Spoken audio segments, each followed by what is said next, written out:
सुख झाले हो साधनी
हरि जय जय राम कृष्ण हरि जय राम कृष्ण हरि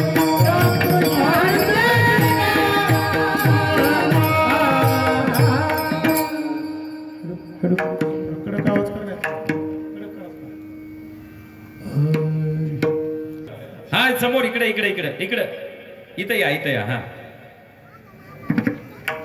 हॅलो हॅलो पाठीमागची मंडळी या थोडं या इथं समोर या हे कापसात तुटाळ पाड्यावर झाले पुढी हे की नाही तुटाळ म्हणतात ना काय म्हणतात इकडे हा तूट झाली ही तूट भरून काढा या इकडे पुढे या इकडे इथं इथं जागा आहे भरपूर हॅलो हरी हॅलो हॅलो धर्माचे पालन हरे धर्माचे पालन करणे पाखांड खंडन करणे पाखांड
सुदाम महाराज अवचार देऊळगावकर माऊली महाराज घुबरे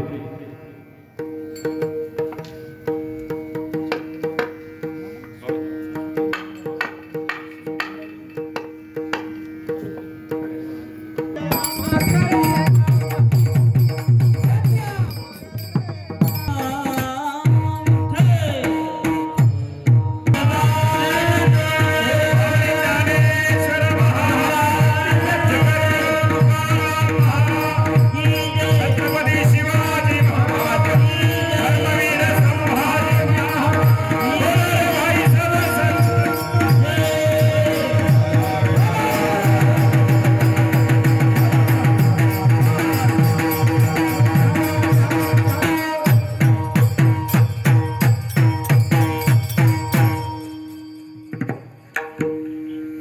मंडळी इकडे या थोडं पाठीमागचे साऊंड ते सिस्टीम वाले सोडून बाकी सगळे इकडे येऊन बसा. तुम्ही पण या श्यामदादा इकडे समोर या. हा नाही नाही तिकडे कुणीच नाही बसायचं सिस्टीम वाले बसतील फक्त नाही. खंडन हेच आम्हा करणे काम बीज वाढवावे नाम तीक्ष्ण उत्तरे हाती घेऊन बाण फिरे हेच आम्हा करणे काम बीज वाढवावे नाम नाही भीडभाड नाही भीडभाड तुका म्हणे सान थोर हेच आम्हा करणे काम बीज वाढवावे नाम. विठ्ठला विठ्ठला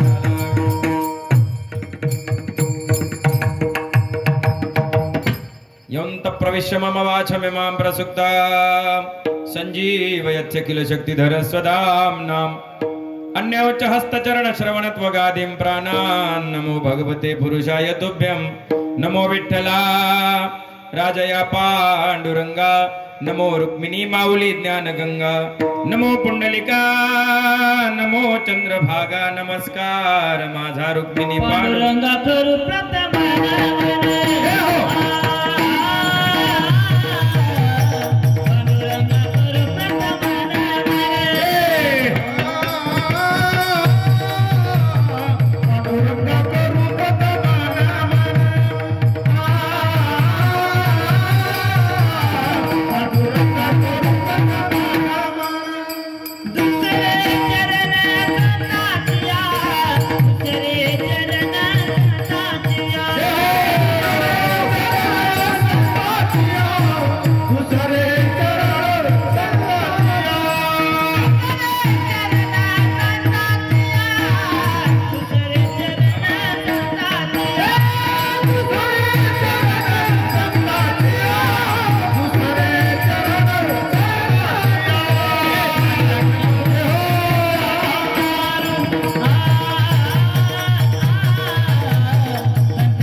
करू प्रथम नमन दुसरे चरणा संतांची या त्यांच्या कृपादानी कथेचा विस्तारो बाबाजी सद्गुरुदास तुका अलंकापुरी रम्य सिंहासन स्तंभदंभोज तेजस्वरद दिक्प्रदेशम विदिंद्रादिदेवै सदा स्तूयमानं समाधिस्थमूर्तिं भजे ज्ञानदेवं नमो ज्ञानेश्वरा निवृत्ति उद्धारा सोपान देव मुक्ताबाई नमो त्रिभुवन पावनी आद्यत्रय जननी देवांची नमो सुगुत सद्गुरु तुकया ज्ञानदीपा नमो सद्गुरु सच्चिदानंद रूपा नमो सद्गुरु भक्त कल्याण मूर्ती नमो सद्गुरु भास्करा पूर्ण कीर्ती सेवे लागी सेवक झालो तुमच्या लागलो निज चरणा अहो स्वामी तुकया देवा यावरी न करावा अभेर 16व्या शतकात एक तारा चमकला माझी जाऊच्या पोटी सिंह जन्मला घडविला महाराष्ट्र जेने सुखवली ही प्रजा परस्त्री माते समान होता माझा राजा थेंब थेंब रक्ताची आठवण येते आम्हाला हरिक कधीच विसरणार नाही राजे तुम्हा नमन करण्याला, नमन करण्याला. या धर्म मंडपामध्ये छत्रपती शिवरायांचं गुणगान आम्ही मांडलं. त्यांना विनंती करूयात राजे यावं यावं आणि सर्व भाविक भक्तांच्या हृदय सिंहासनावरती विराजमान व्हावं.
शिवरायांच्या इतिहासाची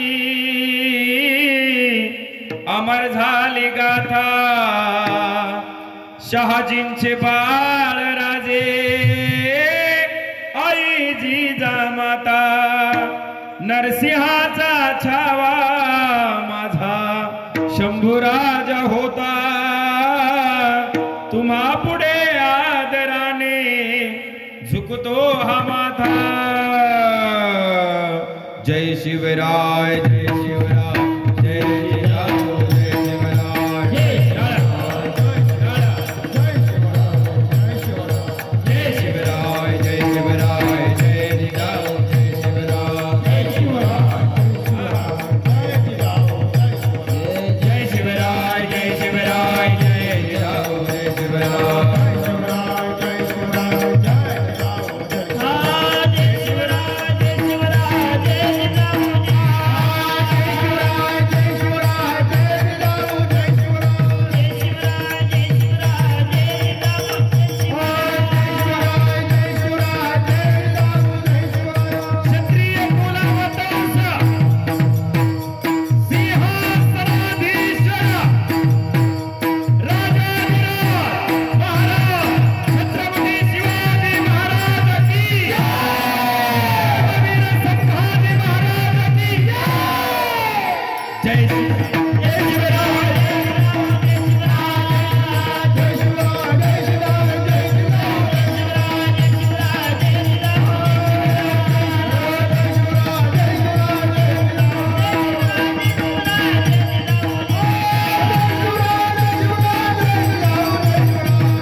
मुक्त कैवल्य तेजोनिधी विश्वमावली ज्ञानोबर आहे. सकल परमार्थ प्रेमींचे परमार्थ प्राण किंबहुना अक्षर ब्रह्म विद्वज्जन मानस सकल संत कंठभूषण ज्ञानेश प्रिय तुकोपराया. आदि करून सर्व संतांच्या चरणी साष्टांग नमन करून सेवेला सुरुवात. विठला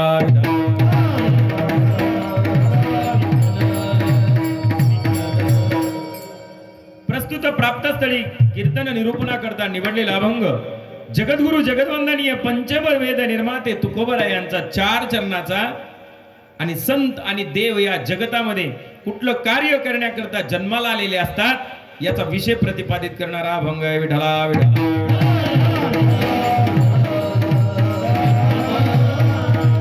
थोडा बेस द्यायचा. तुकोबराय अभंगाद्वारे सांगतात धर्माचं पालन करण्याकरता संत महात्मे या ठिकाणी जन्माला आलेले असतात. धर्माच्या रक्षणा करता आलेले असतात, धर्माचे पालन. अजून काय करतात? करणे पाखंड खंडन. पाखंड म्हणजे काय तर खोटं, हे की नाही? जे खरं नाही, खोट आहे ते दाखवणं, त्याला काय नाव म्हणलंय? तेच पाखंड आहे ना. या पाखंडाचं खंडन करण्याकरता संत येतात आणि अजून काय करतात? हे ज्यामा करणे काम, हेच काम करायचं. काय? बीज वाढवावे नाम. या विश्वामध्ये परमेश्वराच्या नामाचा जयघोष करायचा. बीज रूपाने असणारं नाम. बीजाची उपमा का दिली नामाला? ऐका, बीज एकच असतं बघा, पण जमिनीत स्वतःला गाडून घेतं आणि अख्खं हजारो दाण्यांचं कणीस बीज केला नास.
बीजा केला नाश, मग भोगिले कणीस. ते कणीस अगोदर एका बीजाला गाळून घ्यावं लागतं मायावर. तसं संतांनी आपलं जीवन मातीत गाळलं. आमच्या सत्पुरुषांनी त्यांचं आयुष्य मातीत गाळलं. स्वतःसाठी जगले नाही, समाजासाठी जगले. आणि मग आज हा आम्ही उत्सव साजरा करतो. एका बीजे केला नाश, मग भोगिले कणीस. तसं बीज वाढवावया नाम. तिसऱ्या चरणामध्ये सांगितलं तीक्ष्ण उत्तरे. तीक्ष्ण उत्तरे, तीक्ष्ण कठोर शब्दामध्ये. हाती घेऊन बाण फिरे. तुकोबारायांच्या हातामध्ये शब्दांचे बाण आहेत बघा. शब्दांना शस्त्र म्हटलंय, शब्दांना रत्न म्हटलंय, शब्दांना मौल्यवान धन म्हटलंय.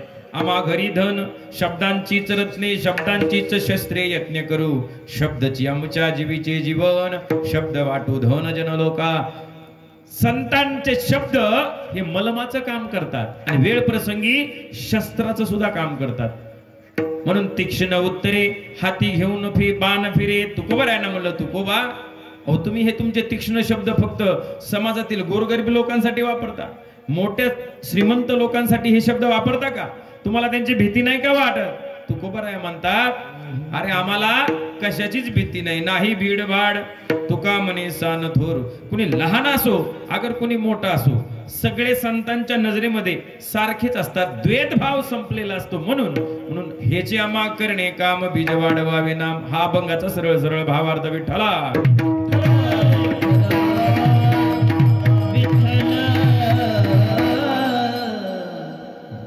कीर्तनाला सुरुवात करण्यापूर्वी थोडा परिहार देणं अगत्याचं. म्हणजे प्रतिवर्षीप्रमाणे याही वर्षी मोठ्या थाटामाटामध्ये आणि या तरुणांच्या हृदयातलं हे की नाही पूज्यस्थान, आदरस्थान छत्रपती शिवाजी महाराज यांचा जन्मोत्सव सोहळा आपण गेल्या 7-8 वर्षापासून साजरा करत आहात. या वर्षी त्या सोहळ्याच्या निमित्ताने आपल्या सर्वांच्या दर्शनाचा लाभ मला प्राप्त झाला. आपलं पवित्र पावन क्षेत्र समर्थनगर आहे की नाही, आणि त्या ठिकाणी आपण सर्व अगदी तन मन धनाने या ठिकाणी कार्यक्रमासाठी उपस्थित आहात. कार्यक्रमाला सुंदर असे आमच्या पखावरती साथ देत आहेत आमचे जगन्नाथ बुवा कराळे गुरुजी, हे की नाही. इकडे आमचे गायन कोकिळ हरिभक्तपरायण ज्ञानेश्वर माऊली महाराज घुमरे, त्याचबरोबर आपले सुदामजी महाराज अवचर, हे की नाही. अगदी अल्पावधीचा परिचय आहे की नाही, पण एकदम अगदी जिवाळ्याचा संबंध आला महाराज. त्याचबरोबर आपले गावचे महादेव महाराज आहेत, कोल्याचे महादेव महाराज. अजून आता ऐका, सगळ्यांचा काही परिचय नाही. समस्त ग्रामस्थ मंडळी समर्थनगर सर्वांच्या चरणी, माता भगिनींच्या भक्त मंडळीच्या चरणी नमन करून सेवेला सुरुवात. विठ्ठला विठ्ठला.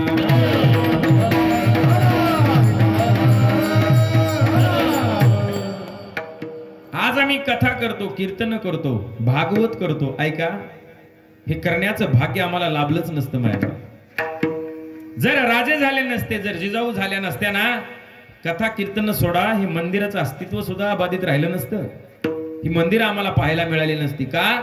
जजिया कर लावला होता त्या टायमाला परकीय सत्तांनी. आदिलशाही, निजामशाही, मोगलशाही, सिद्धी, कुतुबशाही या 5 शाह्या महाराष्ट्राच्या उरावर थै थै थै थै नाचत होत्या. अहो, देवपूजा करण्यासाठी टॅक्स भरावं लागणं ह्याच्यापेक्षा मोठं दुर्दैव काय? पण तो त्या काळात होत होता. तुम्हाला आम्हाला सोडा, कथा कीर्तन तर सोडा, देवाचं नाव जरी घेतलं तरी जीभ कापायची. इतकी कठोर शिक्षा त्या टायमाला दिली जात होती. पण तुमचं आमचं अस्तित्व कुणामुळे राहिलं? मा जिजाऊमुळे, हे की नाही? शहाजी राजांमुळं. जिजाऊ तुम्ही नसत्या तर नसती राहिली दारी तुळस. जिजाऊ तुम्ही नसत्या तर नसती राहिली दारी तुळस. जिजाऊ तुम्ही नसत्या तर नसते राहिले मंदिरी कळस. जिजाऊ तुम्ही नसत्या तर बाटल्या असत्या आमच्या बहिणी बाळी. जिजाऊ तुम्ही नसत्या तर नसतं राहिलं कुंकू कपाळी. त्या जिजाऊंचे उपकार मायबाप, की हा स्वराज्य स्थापन करणारा हिंदवी स्वराज्य संस्थापक छत्रपती शिवाजी महाराज असं व्यक्तिमत्व चारित्र्य जिजाऊंनी घडवलं, वाढवलं आणि त्यांनी हिंदवी स्वराज्य स्थापन केलं. भाग्य तुमचं आमचं अस्तित्व टिकणार होतं. धर्माचं रक्षण करण्याकरता राजांनी जन्म घेतला. विठला विठला.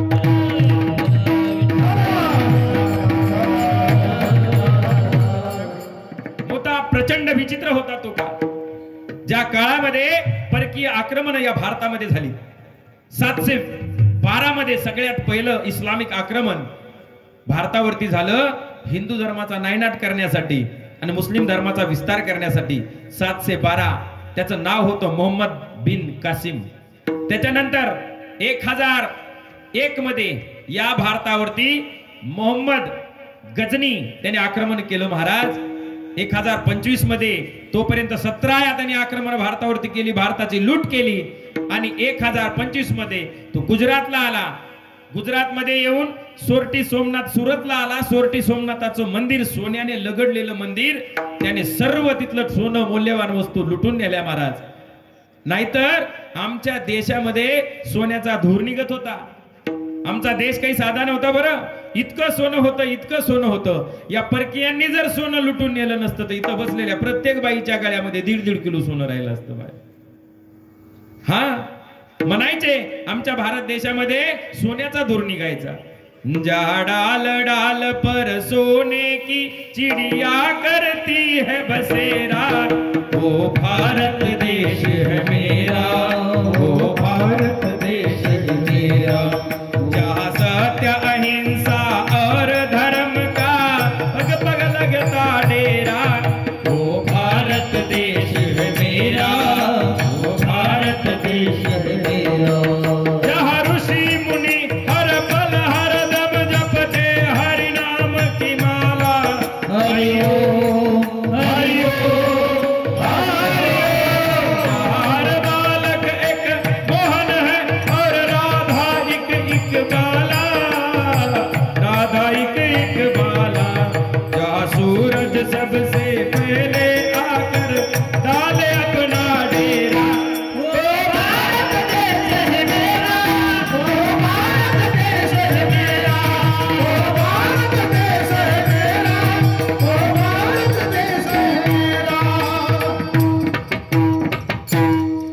या देशाला सोने की चिडिया म्हटलं जायचं.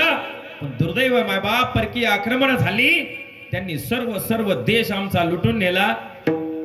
असं एक आक्रमक आलं नाही मायबाप. 1 वर्ष, 2 वर्ष, 3 वर्ष, प्रत्येक शतकामध्ये 4-4, 10-10 आक्रमण झाली आणि आमच्या देशातलं सगळं सोनं लुटून नेलं मायबाप. सोनं लुटून नेलं याचं दुःख नाही. अरे इथल्या हिंदू धर्मावरती आघात केले, अन्याय अत्याचार केले जायचे. स्त्रिया लेकी बाळींना उचलून नेलं जायचं, त्यांच्यावरती अन्याय अत्याचार केले जायचे. मोठा प्रचंड विचित्र होता तो काळ, ज्या काळामध्ये 5 सत्ता या महाराष्ट्राच्या भूमीमध्ये थै थै थै थै नाचत होत्या. अरे गावाची गावं पेटली जात होती, गावाची गावं लुटली जात होती, लुटलं जात होतं सर्वस्वानी, लुटली जात होती माय माऊलीची अब्रू. मंदिराचे कळस पाडले जात होते, शेतकऱ्याच्या पिकाची नासधूस केली जात होती. कोण वाचवेल समाजाला याच्यातून? कोण? आणि अशा परिस्थितीमध्ये मा जिजाऊ त्या माहुली किल्ल्यावर आहे. तत्कालीन परिस्थितीमध्ये शहाजी राजांनी निजामशाही सोडली आणि आदिलशाही स्वीकारली. विको थोडा कमी द्या, रिटर्न जास्त येत. आदिलशाही स्वीकारली. आता आदिलशाही मध्ये जायचं, पण करावं काय? जिजाऊ अवघ्या 4 महिन्याच्या गरोदर आहेत. खनकतय हो माग, रिटर्न चुकीचा येलाय. हॅलो ठळा विठाला.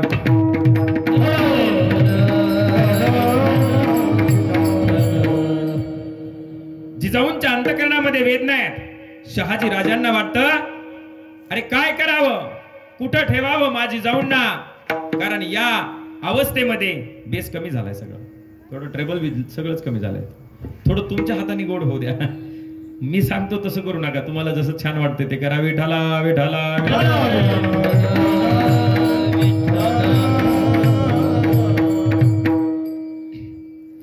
आणि माझी जाऊ तत्कालीन परिस्थितीमध्ये कुठं ठेवावं, राजांच्या मनात प्रश्न आहे. अरे गडा खालून बातम्या यायच्या, फलाण्या पाटलांची सून हैवानांनी उचलून नेली, अन्याय केले, अत्याचार केले आणि कापून फेकून दिली. अशा परिस्थितीमध्ये, भयानक वातावरणामध्ये जिजाऊंना कुठं ठेवावं माझी जिजाऊंना. आणि त्याच वेळेस त्यांच्या नजरेसमोर विराजमान झाला 8ही बाजूंनी प्रशांत प्रशस्त मंदिर आणि मध्यांती विराजमान झालेला गडाजवळचा गड शिवनेरी. आल्या आल्या आल्या मा जिजाऊ शिवनेरीवर आल्या. शिवनेरी गडाचे गडकरी सिद्धोजी विश्वासराव आणि त्यांच्या पत्नी लक्ष्मीबाई या दोघांच्या सहवासात जिजाऊ राहत आहे. दिवसा मागून दिवस जात होते, गडाखालून भयानक बातम्या येत होत्या. जिजाऊंनी सकाळी उठावं आणि त्या शिवनेरी किल्ल्यावर शिवाई देवीचं मंदिर आहे, त्या मंदिरामध्ये जावं आणि देवीची पूजा आराधना करावी. अगं बये, भर दिवसा या माय माऊलीच्या अब्रूवर हात टाकले जातात, तुला उघड्या डोळ्याने पाहावं तरी कसं. ये बये ये, आणि तूच हे अन्याय अत्याचार दूर कर. रोजगारानं मांडावं त्या देवीच्या समोर. एके दिवशी मा जिजाऊ सदरेवरती बसलेल्या लक्ष्मीबाई सोबत बोलतात आणि तेवढ्या ते खेर धावत धावत आलेला आहे. अंगाने घामा गुम झालेला आहे, अंग घामाने डबडबलेला आहे, डोळ्यातून घसघस गडगड गडगड अश्रूच्या धारा वाहतात. मुजरा मासा, मुजरा मासा बोलतात, झालं काय सांगा. धीर धरवत नाही बोला आणि हेर सांगू लागला. मासा, तुमचे वडील लखोजीराव जाधव सोबत अतुलोजी रघोजी यशवंतराव त्या देवगिरीच्या किल्ल्यावर त्या सुलतानाला कुर्निसात करायला गेले. मासा किल्ल्यात आणायला गेले. मासा पण त्याच्या पोटात काळ बेर कळालं नाही. सुलतान दरबारातून उठून गेला. यवनांच्या लखलखत्या शमशेरी निघाल्या. तुमच्या वडिलांचा, तुमच्या 2 भावांचा आणि तुमच्या कोवळ्या वयातल्या भाच्याचा भर दरबारामध्ये खून झाला. मासा कत्तल झाली. मासा तुमच्या माहेरच्यांच्या रक्तानं तो देवगिरी नाहून निघाला. मासा देवगिरी नाहून निघाला. मासाहेब उभ्या जागी तटकन खाली बसल्या. अरे ज्या जाधवरावांनी उभं आयुष्य त्या देवगिरीची सेवा केली, त्याच देवगिरीने त्यांचा घात केला, त्या सुलतानाने त्यांची हत्या केली. आणि ज्या जाधवरावांच्या जीवावर ही सुलतानी सत्ता उभी राहावी आणि त्याच जाधवरावांची भर दरबारामध्ये कत्तल व्हावी. कधी थांबणार हे अन्याय, कधी थांबणार हे अत्याचार. मा जिजाऊ क्रोधित झाल्या. दुःख दुःख अंतकरणामध्ये आग भडका उठलाय. मा जिजाऊंनी अन्न पाण्याचा त्याग केला. अन्नाला हात लाविनाशा झाल्या. 1 दिवस, 2 दिवस, 3 दिवस. लक्ष्मीबाई बोलतात, स्वतःचा नाही मासा, वहिनीचा, पोटातल्या बाळाचा विचार करा, त्याच्यासाठी अन्न ग्रहण करा. जिजाऊ म्हणतात, आम्हाला काही गोड लागत नाही, हा अन्नाचा घास आमच्या मुखाकडे जात नाही. चांगले लागले. आणि मग जिजाऊ बोलतात, आम्हाला अन्न खायचं नाही. लक्ष्मीबाई म्हणतात, अहो या अवस्थेमध्ये डोळे लागत असतात. चिंचा, बोर, आवळी, कैऱ्या, काही आंबट, तुरट, तिखट तुम्हाला खावंसं नाही वाटत, काही प्यावंसं नाही वाटत. आणि जिजाऊ काही बोलणार, तो दुसरा हेर धावत धावत आलेला, अंग घामाने डबडबलेला, डोळ्यातून घळघळ अश्रूंच्या धारा वाहतात. मुजरा करता झाला, अन्याय झाले राणीचा, अत्याचार झाले, भोसले घराण्याची अब्रू वेशीला टाकली गेली.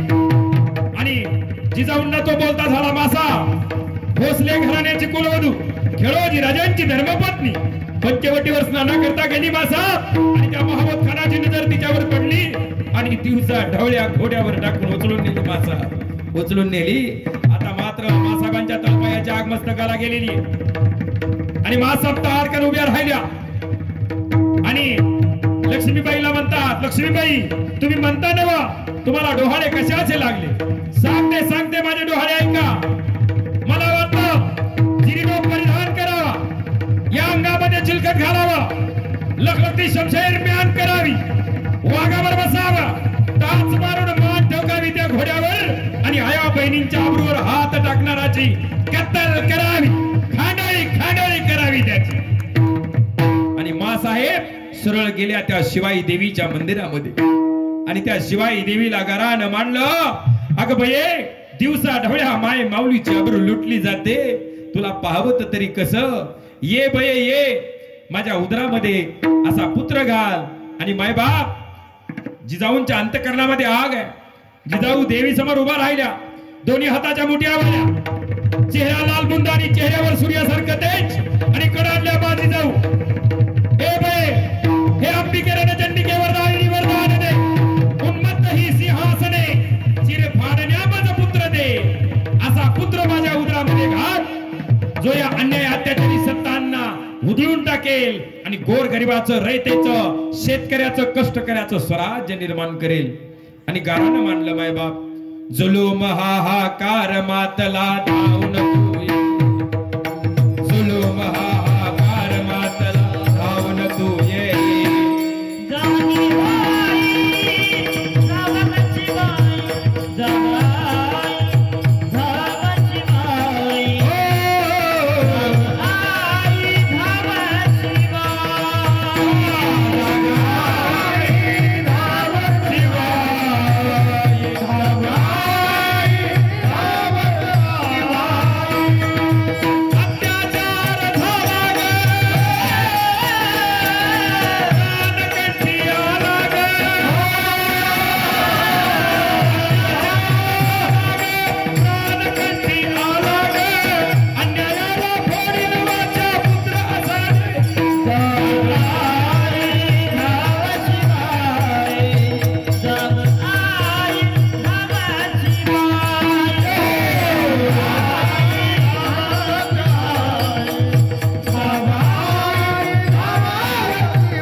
देवीने कौल दिला आणि 19 फेब्रुवारी 1630 या महाराष्ट्राच्या मुशीत आणि जिजाऊंच्या कुशीत हिंदवी स्वराज्य संस्थापक हिंदू हृदय सम्राट छत्रपती शिवाजी महाराजांचा जन्म झाला.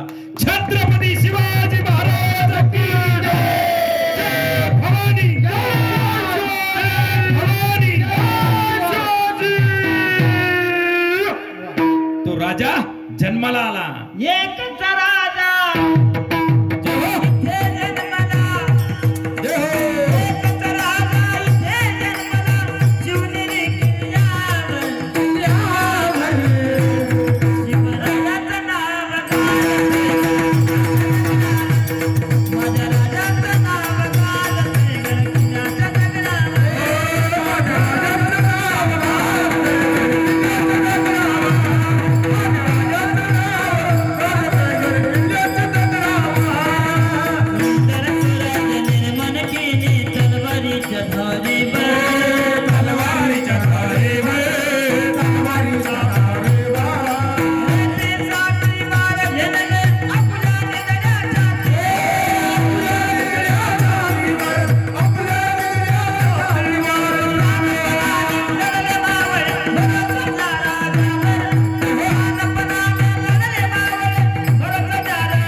भेगा दिसल्यावर अरे कशाला म्हणावं भगवा टाळ हा. अरे कशाला म्हणावं भगवा हा भगवा काही फक्त रंग नाही अरे हा भगवा फक्त काही झेंडा नाही अरे हा भगवा माझ्या अखंड हिंदुस्थानची शान आहे आणि हाच भगवा माझ्या वारकऱ्यांचं पुराण आहे अरे हाच भगवा माझ्या शंभूराजांचं बलिदान आहे आणि हाच भगवा माझ्या छत्रपती शिवरायांचा जीव की प्राण आहे या भगवा हा 3 अक्षरी मंत्र आहे भगवा भ म्हणजे भयरहित ग म्हणजे गर्वरहित वा म्हणजे वासनारहित अरे ज्याच्या मनामध्ये कसलाही भय नाही ज्याच्या अंतकरणामध्ये कसलाही गर्व नाही आणि ज्याच्या हृदयात कसली वासना नाही तो रंग म्हणजे भगवा तो रंग म्हणजे भगवा आठवण येते मना मनात भगवा गेला दिसल्यावर भगवा गेला दिसल्यावर हे जातपातना धर्म मानिल हरगळ माणुसकी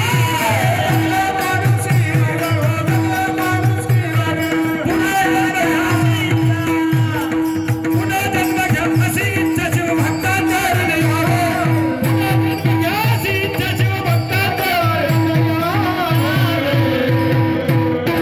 माझ्या राजाचं नाव राजाचं नाव कानते गडकिनाच्या दगडा शिवराजाचं नाव कानते गडकिनाच्या दगडा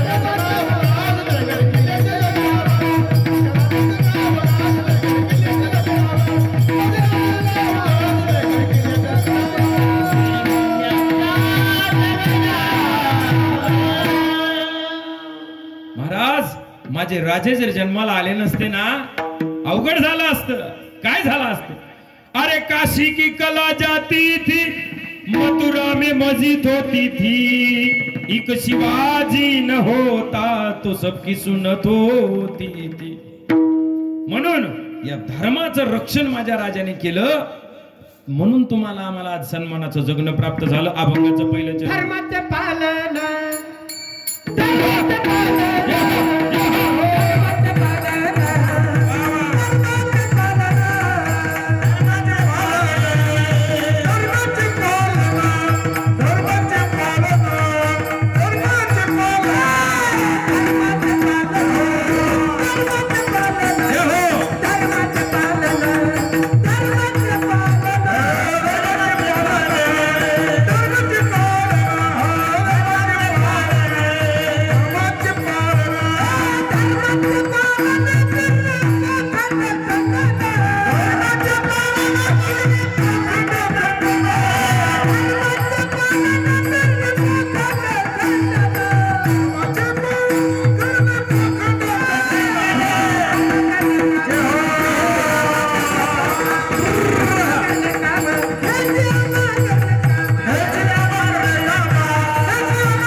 धर्माचे पालन करणे पाखंड खंडन धर्माचं पालन केलं राजाने धर्म पाळला म्हणून धर्म टिकला अजून काय केलं पाखंड खंडन पाखंड कशाला म्हणायचं जे खोटे ते दाखवणं ते झाकणं आणि दुसरंच दाखवणं त्याला काय म्हणायचं पाखंड ऐका आमच्या या मायमावल्या जर लग्नाला निघाल्या ना ओरिजिनल चेहरा घेऊन जात नाही कधी थरावर थर एक फाउंडेशन दुसरं पावडर तिसरं आपल्याला माहित बी नाही महाराज त्यातलं काय काय असतं ते पण ओरिजिनल मावली तशाला तशी जात नाहीच मेकअप केल्याशिवाय जातात का नाही हे की नाही अजून एक सांगू का अहो आमच्याकडे तर एका पोराने लग्न झालं आणि ते रुसून बसलं. अरे म्हणले इथं पोरगी मिळाला आणि रुसायचा टाइम राहिला नाही बाबा. तो मला तसं नाही, मला दाखवली एकूण लग्न लावलं दुसरी संग. प्रॉब्लेम तो नव्हता महाराज, जी दाखवली तिच्या संगच लग्न लागलं. पण जेव्हा दाखवली तेव्हा 4-5 थर तोंडावर लावलेले होते, त्याला ते ओळखूच आली नाही ना पुन्हा. का खोट दाखवलं करणे पाखंड खंडन. पण संत या पाखंडाचं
पिढा लटक कवा बी त्रास देते महाराज.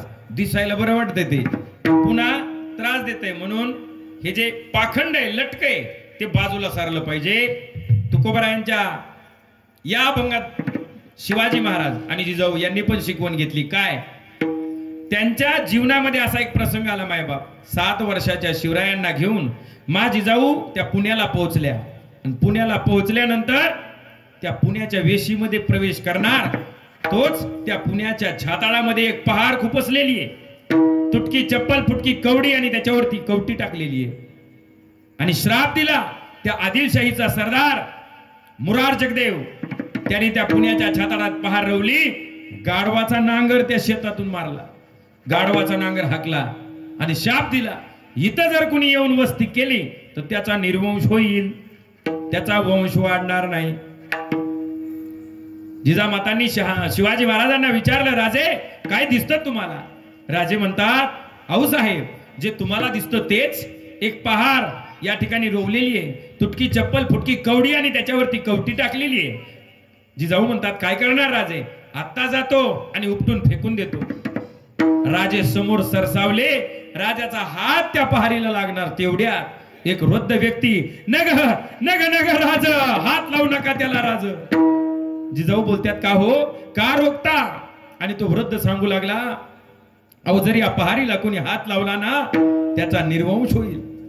कोण म्हटलं असं?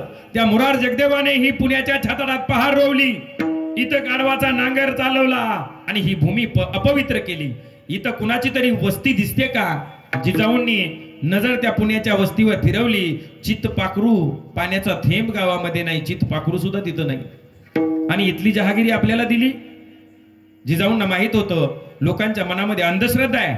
अरे गाढवाने नाही, हत्तीने, घोड्याने, बैलाने, कशाने नांगर चालवला तर महाराज भूमी सुपीकच होईल ना, है की नाही? पण लोकांच्या मनात अंधश्रद्धा आहे, गाढवाने नांगर चालवला म्हणजे. जिजाऊ म्हणल्या, ठीक आहे, होऊ दे आमचा निर्वंश झाला तर. आणि राजांना आज्ञा केली. राजांनी ती पहार उपटली आणि फेकून दिली. सर्व आजूबाजूला वार्ता पसरली महाराज. सगळे त्या पुण्यातली जंगलामध्ये परागंदा झालेली रियत पुन्हा पुण्यात आली आणि बघायला लागले. आणि जिजाऊंना म्हणतात, राणी साहेब, आम्ही या पुण्यात राहू शकत नाही का? इथं गाढवाचा नांगर चालवला, ही भूमी अपवित्र झाली, आमचा वंश वाढणार नाही, आम्ही इथे राहणार नाही. जिजाऊ म्हणल्या, का हो, गाढवाचा नांगर चालवला तर ही भूमी अपवित्र होते? लोक म्हणतात, हो झाली ना भूमी अपवित्र. जिजाऊ म्हणल्या, मग त्याला किती सुंदर तोडगा आहे. काय तोडगा? सोन्याचा नांगर आणायचा आणि त्या सोन्याच्या नांगराने ही भूमी नांगरायची आणि मग ती पुन्हा पुण्यशील होईल. असं का? हो. मग आणा सोन्याचा नांगर. आणि आणला महाराज सोन्याचा नांगर. सोन्याचा नांगर झुंपला राजानं.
सोन्याचा नांगर जुंपला आणि ती भूमी पुन्हा पवित्र केली. ऐका, काट्यानेच काटा काढावा लागतो. रयतेच्या मनामध्ये अंधश्रद्धा बसली आहे ना, गाढवाच्या नांगरानं भूमी अपवित्र झाली. मग सोन्याचा नांगर चालवला. लोकांच्या मनातली श्रद्धा त्याच श्रद्धेने परत जिजाऊनी त्यांच्या अंतःकरणात घर केलं. पुण्यातली सगळी रयत बाहेर गेलेली गावात आली आणि शिवरायांच्या स्वराज्याला सुरुवात झाली. विठ्ठला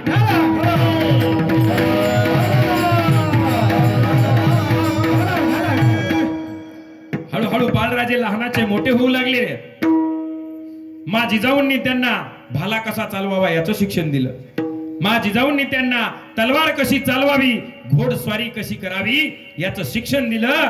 आणि अगदी थोड्या दिवसामध्ये राजे अत्यंत तीक्ष्ण बुद्धिवान आणि चातुर्यपूर्ण राजा तयार झाला. वय वर्ष आहे 15. मा जिजाऊंनी राजांना सांगितलं, राजे चला आमच्या सोबत आपल्याला रयतेची टेहाळणी करायला जायचं. एका घोड्यावर जिजाऊ बसलेले आहेत, दुसऱ्या घोड्यावरती राजे बसलेले आहेत. आणि दोघेही सोबत जात असताना काही अंतर चालून गेले तर समोरून 4-5 व्यक्ती येताना दिसल्या. राजांनी पाहिलं, जिजाऊंनी पाहिलं, त्यांच्या अंगावरती वस्त्र नाहीये, डोक्यावर घराचं छत नाही, पोटामध्ये अन्नाचा घास नाही, शरीराची सर्व कातडी हाडाला चिटकलेली आहे, क्षीण झालेली काया आहे. राजांनी पाहिलं, त्या व्यक्ती यांच्याकडे आल्या नाही का, अंगावर वस्त्र नाही, समोर कसे येतील, बाजूने निघून गेले. राजांनी विचारलं, आऊ साहेब कोण आहेत हे? यांच्या अंगावर वस्त्र नाही, पोटामध्ये अन्नाचा घास नाही, डोक्यावर घराचं छत नाही, कोण आहेत हे? आणि जिजाऊंनी सांगितलं, राजे ही तुमची रयत आहे. रयत? हो, हा बळीराजा आहे. मासाहेब, राजा कुठं असा असतो? राजाच्या अंगावरती कपडे नसावे, राजाच्या पोटामध्ये अन्नाचा घास नसावा, असा कुठं राजा असतो? आणि मग जिजाऊ बोलतात, लक्षात आलं जिजाऊंच्या, राजा आता प्रश्न करायचे एवढे मोठे झाले. आणि मग जिजाऊंनी सांगितलं, राजे तुम्हाला तेच करायचं, या गोरगरीब जनतेचं स्वराज्य निर्माण करायचं. साळीमाळी कोळी आवार चिंपिता बोळी महारबाग चांदार कुमार लोहार सुतार मुसलमान मराठा 18 पगड जातीचं 12 बलुते दराचं स्वराज्य निर्माण करायचं. द्या मला वचन, द्या मला वचन. राजा बी साधा नव्हता, घोड्यावरून खाली उतरला, जिजाऊंचा चरण स्पर्श केला आणि दिलं वचन. दिलं वचन मासाहिबा वचन पूर्ण करी, दिलं वचन मासाहिबा वचन पूर्ण करी.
घोड्यावरती बसले आणि सरळ गेले त्या रायरेश्वराच्या मंदिरामध्ये.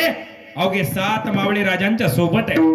त्या रायरेश्वरासमोर नतमस्तक झाले, मस्तक खाली ठेवलं, आपली तलवार काढली आणि आपली एक करंगळी कापली आणि चरचर चरचर रक्ताची धार त्या रायरेश्वरावरती लावलेली. हे रायरेश्वरा, यानंतर रक्त सांडेल, ते वैर्याचं सांडेल, गनिमाचं सांडेल, दुश्मनाचं सांडेल.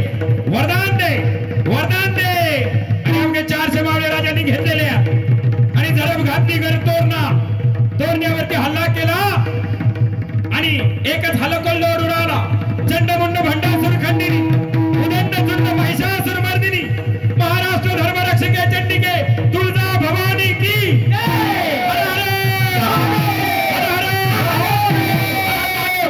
झालेली.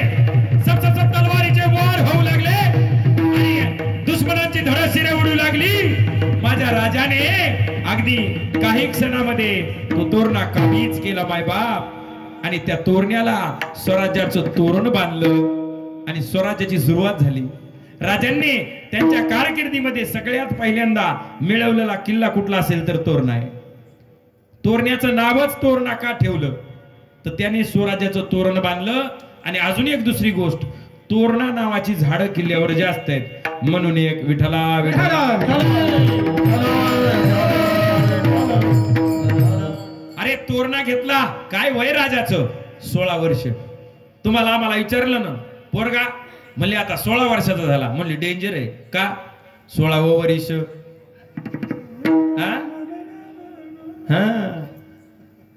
आम्ही ऐकलं, गाणी ऐकली, काय 16वं वर्ष धोक्याचं. कोण म्हणलं धोक्याचं? सांगू का? संत ज्ञानेश्वरांनी ज्ञानेश्वरी लिहिली वय वर्ष 16.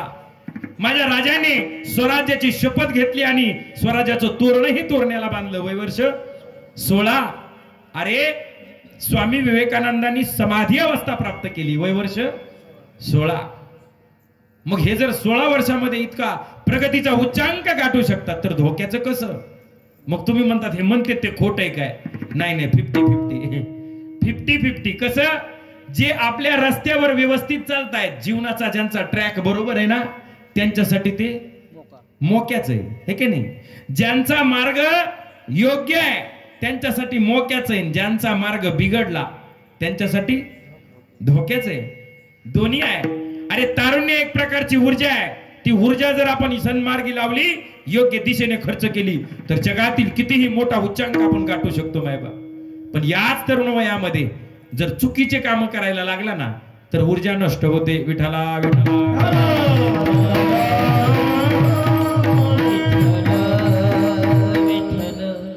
माझ्या राजाच्या जीवनामध्ये एकही उणीव नाही.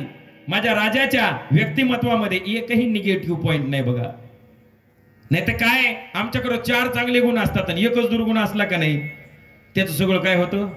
मात्र होतं महाराज, हे की नाही? एखाद्या माणसाकडे 10 गोष्टी चांगल्या आहेत आणि एकच गोष्ट चुकीची. एक सांगतो, या मायमावल्यात, हे की नाही? एखादी उपवर मुलगी आहे, लग्नाला आली, सुंदर रंग आहे, गोरवर्ण आहे, कुरळे केस आहे, उंची पुरी, सडपातर आहे, सगळं काही परफेक्ट आहे. पण तुकोबराव म्हणतात हेच पार्ट दबलेला आहे. नाक नाही तेने वाया गे, नाक नाही तेने वाया गे, नाक नाही तेने वाया गे, नाक नाही तेने वाया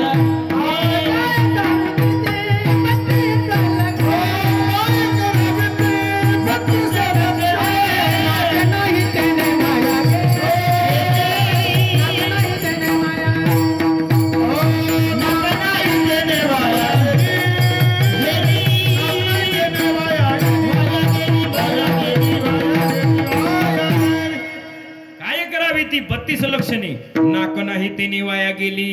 नाक सगळं काही जिथली तिथे सुंदर वर्ण आहे, उंची पुरी आहे, देखणी आहे, पण हाच पार्ट दबलेला आहे. मी नाही म्हणत, तुकोबराय म्हणतात नाक नाही तेने वाया गेली. तिच्या पूर्ण सौंदर्याला किंमत नाही राहत का? एकच गोष्ट मायनस आहे. मी तर म्हणतो स्त्रीचं सौंदर्य पाहताना ते रंगावर कधी पाहायचंच नसतं. तुकोबरायांनी यादी दिली 32 लक्षणे. लक्षणं बघावं लागतात. हे आजकालचे पोरं जर पोरगी बघायला गेले ना ते म्हणतात हे गोरी राव पोरगी. त्यांना तेवढंच कळतं महाराज, त्याच्या पलीकडे ते पाहत नाही. पण ही आमची जरा जुनी पिढी जर नेली ना सोबत, हे की नाही, तर ते काय म्हणतात, ए हो लगेच म्हणू नको का, लक्षणं काही ठीक दिसना मला. हीच ती 32 लक्षणापैकी काही असतात. म्हणून या 32 लक्षणांनी स्त्रीचं सौंदर्य मोजावं लागतं. अहो मी तर म्हणतो नाक सुद्धा जिथल्या तिथे, पण बोलायलाच बोबडी आहे, बोलायलाच बोबडी आहे महाराज. बरं चांगलं माणूस एखाद वेळेस हे बोल नको म्हणलं तर गप बसतं, पण बोबड बा केल्याशिवाय राहतच नाही. तुम्हाला सांगतो पोरगी बोबडी, बापाने सांगितलं हे बघ छकूबाई, तू जर आता कुणाला बोलली ना, तुझ्यासाठी मुलगाच बघायला बोलवायचा नाही. ती म्हणली आता कधीच बोलत नाही, एकदा तर बोलवा माय. आणि नवरा बोलवला बघा, पोरगा बोलवला, पोरगा बुलेटवर बसून आला. त्याचा मित्र त्या मित्राला काय म्हणतात, त्याच्या सोबत येतो त्याला काय म्हणतात इकडे शामदार, सोकोन्या. आमच्याकडे त्याला सोकोन्याच म्हणतात.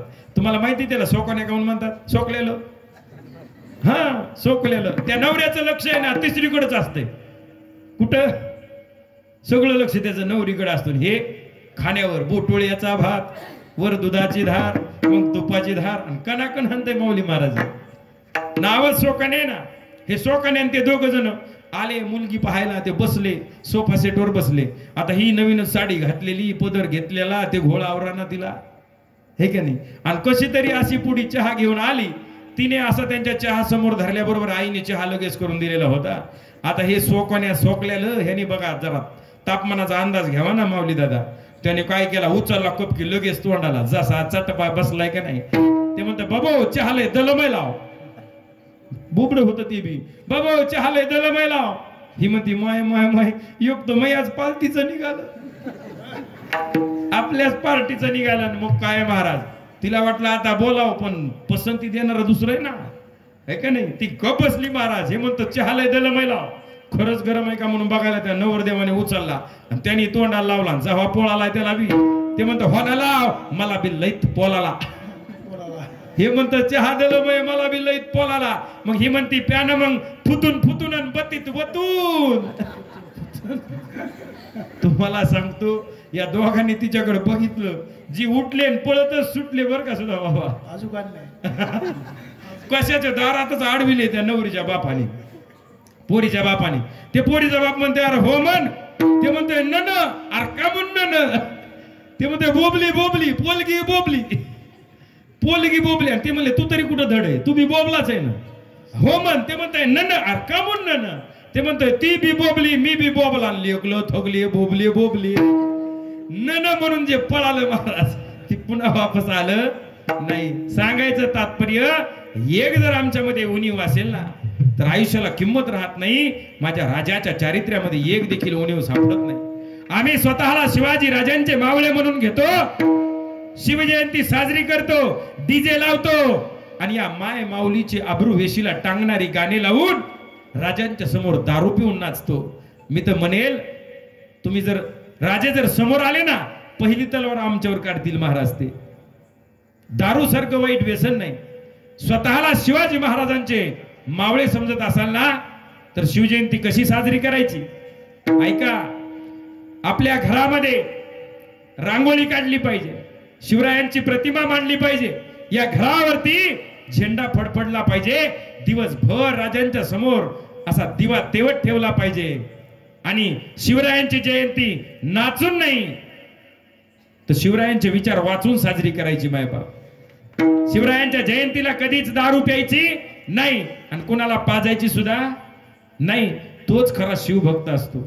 नाही तर आजकालचे शिवभक्त ते म्हणतात हे बघा पोरगा एवढा गुणी, त्याला माळ घातली म्हणलं बरं, तो भजन म्हणतो म्हणलं बरं, बरं अजून काय काय करतो, काहीच प्रॉब्लेम नाही, फक्त संध्याकाळी झुलतच येतो. काय उपयोग आहे का महाराज? दारू प्यायची नाही, व्यसन करायचं नाही का? त्याने अक्कल माणसाची गायब होते महाराज आणि आयुष्य बर्बाद होतो. दारू गांजा मत पियो यारो, अक्कल गुम हो जाती है.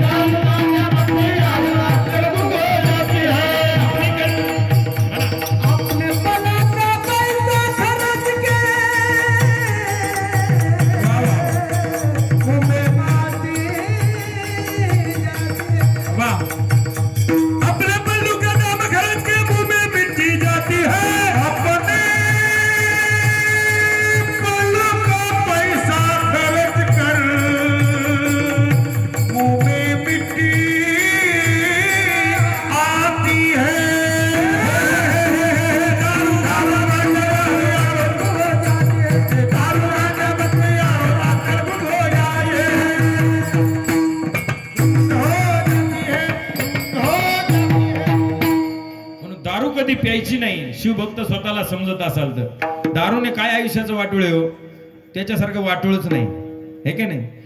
दारूने जेवढी ऊर्जा नष्ट होते माणसाची, शिवभक्त असाल तर दारू प्यायचीच नाही. एक जण महाराज बरं का सकाळीच पेलं, दारात आलं, ती आपली मायमाऊली उठली, सडा टाकला, रांगोळी काढतीये, झाडून काढतीये, घरकाम चालू आहे, आणि दारात येऊन रात्रीची अजून उतरलेली नाही, आणि तिला म्हणते आय, ती म्हणते काय, ती कोदरून गेलेली असते, कवर प्रेमाने बोलत महाराज. ते म्हणते आय, मला जर सरपंच केलं तर गाव बदलून टाकीन. नशामध्ये, अरे तू मेंबर व्हायची लायकी नाही, तू सरपंच काय याचा होतो, मला जर सरपंच केलं तर गाव बदलून टाकीन. ती म्हणली बरं, मला जर आमदार केलं तर पादरी तालुका बदलून टाकीन. तिला बायकोला एवढे थांबलं नाही महाराज, मला जर खासदार केलं तर जिल्हा बदलून टाकीन. ती म्हणली बाद झालं ना, आता थांब, मला जर मुख्यमंत्री केलं तर महाराष्ट्र बदलून टाकीन. आता म्हणली हे लयच पट्टी सोडली, तेवढ्या थांबलं नाही ते, त्यांनी नरेंद्र मोदी पर्यंत हात घातला. ते म्हणते मला जर पंतप्रधान केलं तर देश बदलून टाकीन. ती म्हणली देश आणि गाव बदलायचं सोडा, लुंगी समजून म्हातारीचं लुगडं गुंडळून आला तेच बदला आधी. भानच नाही ना महाराज त्याला. ऐका, दारूने आयुष्याचं वाटोळे. माऊली महाराज एकतर सकाळीच प्यायचं आणि अख्ख्या गावाला शिव्या द्यायचं, सकाळीच प्यायचं, आणि जी सुरू करायचं देवळापाशी येऊन लोक आंघोळ करायचे, स्नान करायचे आणि देवपूजा करायला देवाकडे यायचे दर्शन घ्यायला. आणि ह्याचा पट्टा सुरू. लोकांनी विचार केला गावातली दारूच बंद करायची म्हणजे, त्याच्याशिवाय हे नीट होणार नाही. गावातली दारूच बंद केली सगळ्यांनी ठरवून. मग हे शेजारच्या गावात जायचं बरं का. आता दारू प्यायला पैसे कमी, मग आपली सायकल घ्यायची, मोडकी सायकल, तिला मागचा पत्रा नाही, पुढचा पत्रा नाही, कोणी चोर जरी म्हणलं तरी तिला चोरून येणार नाही असली सायकल. शेजारच्या गावात जायचं. बरं, शेजारचं गाव असं चढाला, जाताना ढकलीत न्यायचं सायकल, आणि येताना बगर पांडेल हानता मगाट यायची सायकल खाली. तुम्हाला सांगतो, त्याने दारू पेली आणि निघालो ना गावाकडं संध्याकाळच्या टायमाला. बरं, त्याची सायकल उतरायला लागाय आणि गावातून एका प्रतिष्ठित व्यक्तीची अंतयात्रा निघाय. एकच झालं महाराज दोन्हीकडून. बरं, तो रस्ता तसला पुन्हा खडधड दडदड रस्ता, दन जी सायकल का नाही, तिला ब्रेक नाही. ब्रेक लावायचं असलं की हे चप्पल घालायचं महाराज मध्ये, त्या चाकामध्ये चिमट्यामध्ये चप्पल घालायचं आणि घासायचं. पण एवढ्या उतराला लागलेली सायकल ही, खालून अंतयात्रा आणि वरून ह्याची सायकल, आणि वरून बोंब लागले, अय ब्रेक नाही. आता महाराज हे सगळं ह्या खालच्या लोकांनी बघितलं, हे म्हणजे आता काय खरं नाही राव. ते पहिलं शिकाळीवाला तर 2 पाटे डावीकडे पळालं रस्ता सोडून, मागचे सगळे माणसं उजवीकडे पळाले. पण खांदेकरी कुठं जाते, खांदेकऱ्याला पळताच येईना ना महाराज. हे इकडे तिकडे तिकडे करीत नीट ह्या चौकाच्या मध्ये घुसलो. त्याची सायकल घुसायला ह्या सगळ्यांनी सोडून द्यायला. एकच ते मोड खाली पड बघा, दंदिशीनीच पाडवा महाराजांनी. तर त्या 4 जणातल्या 1 जणांची गचुर धरलं महाराज त्याचं. ते मला तो टंगड्याच मोडतो. ते म्हणते ए हात लावायचा नाही त्याला. ते म्हणते तुझं टंगड्याच मोडतो, हात लावायचा नाही. ते म्हणतात तुला मारल्याशिवाय सोडित नाही आता. ते म्हणते मी काय केलं. ते म्हणते अरे बघ ना, हे मड खाली पाळलं ना. ते म्हणते जे पडलं ते काय म्हणत नाही, तू काय बापाचं चाललंय. आता मला सांगा ते मड काय म्हणीन महाराज. पण या दारू पिणाऱ्याला भानच नसतं. दारू पीने वाले कभी डरते नहीं, फिक्र करते नहीं, गटर के सिवा कहीं गिरते नहीं. गटर किनारे कान में उसके मच्छर गाना गाता है.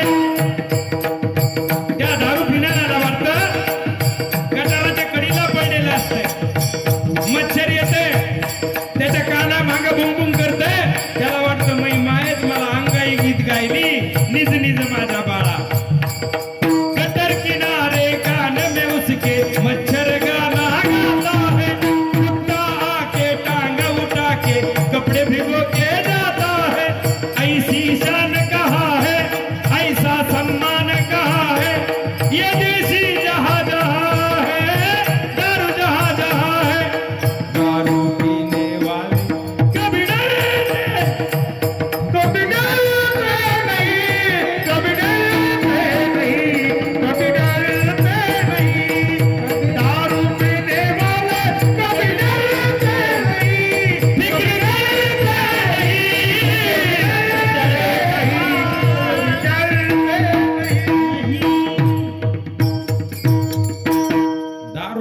कशालाच भेट नाही महाराज, आहे का नाही?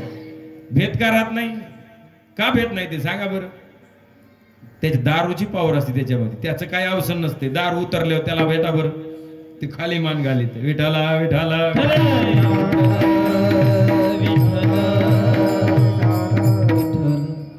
अरे माझ्या राजाची जर व्यक्तिमत्व, त्यांची पर्सनॅलिटी जर पाहिली ना, एकही दुर्गुण राजांकडे नाही. म्हणून राजांची जयंती फक्त साजरी नाही करायची. अरे राजांचे विचार आपल्या अंतःकरणात ठेवायचे, डोक्यावरती ठेवायचे. आणि समोर येताना कोणती स्त्री जर दिसली ना, तिला माऊलीच्या नजरेने पाहायचं, बहिणीच्या नजरेने पाहायचं. ही शिकवण कुणाची? आमच्या राजांची. आमच्या राजांनी स्वतःची नाही, अरे वैऱ्याच्या घरातली वैऱ्याची सून आहे, पण तिला सुद्धा आईचा दर्जा दिला. परक्याच्या स्त्रीला कोणता प्रसंग आहे? तो कल्याणचा सुभेदार मुल्ला अहमद, त्याचा मुलगा मुल्ला वाहावा, त्याची सून त्या कल्याणच्या खजिन्यासोबत गावली. राजासमोर सर्व हजर केलं. सोनं नाणं, हिरे माणिक जड जवाहीर पेठार उघडले गेले. राजांच्या चेहऱ्यावर आनंद आहे. आबाजी बोलतात, राजे मोहीम फत्ते झाली. आबाजींकडे मोहीम दिलेली आहे आणि म्हणतात होणार होणार. आता 32 मन सोन्याचं सिंहासन उभं राहणार राज. प्रत्येकाच्या चेहऱ्यावर आनंद आहे बघा. पण तेवढ्यात एक मावळा बोलला, राजा अजून एक नजराना पेश करावा म्हणतो. आणि पेठार उघडलं गेलं. अत्यंत सुंदर लावण्यवती त्या कल्याणच्या सुभेदाराची सून त्या पेठारातून उभी राहिली. राजांनी तिला पाहिल्याबरोबर मुखातून आपसुक शब्द बाहेर पडले, अशीचा मुची आई असती सुंदर रूपवती, आम्ही ही सुंदर झालो असतो वदले शिव छत्रपती. अरे अशीचा मुची आई असता सुंदर रूपवती, आम्ही ही सुंदर झालो असतो वदले राजे शिव छत्रपती. तिचं सौंदर्य पाहून राजे थक्क झाले. मायबा थक्क झाले राज शिवाजी. थक्क झाले राज शिवाजी. उपयुक्तीच बघून आई मनोनी व्रत केली सुभेदाराची सून. आई मनोनी व्रत केली सुभेदाराची सून.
राजांनी हेच केलं मायबाप. काय केलं? धर्माची स्थापना केली. परस्त्रीला सुद्धा मातेचा दर्जा दिला. नेने पर उपकार, नेने पर निंदा, नेने पर उपकार, नेने पर निंदा, नेने पर उपकार, नेने पर निंदा, नेने पर उपकार, नेने पर स्त्रिया सदा बहिणी माया, स्त्रिया सदा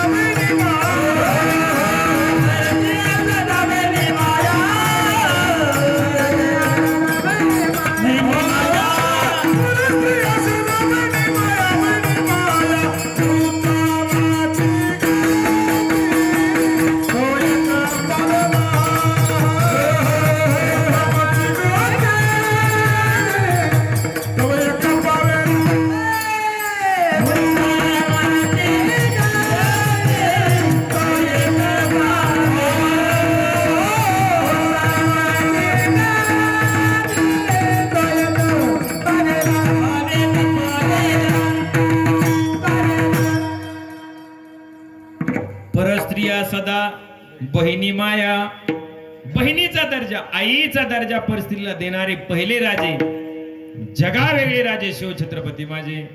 जगाच्या वेगळा राजा झाला मायबाप आणि परस्त्रियांच्या स्त्रियाला सुद्धा आईचा दर्जा दिला. म्हणून राजांच्या चारित्र्यातून काहीतरी शिका. राजाने धर्मांचं पालन कसं केलं हे शिका. आणि अजून काय केलं हेच काम केलं अभंगाचं.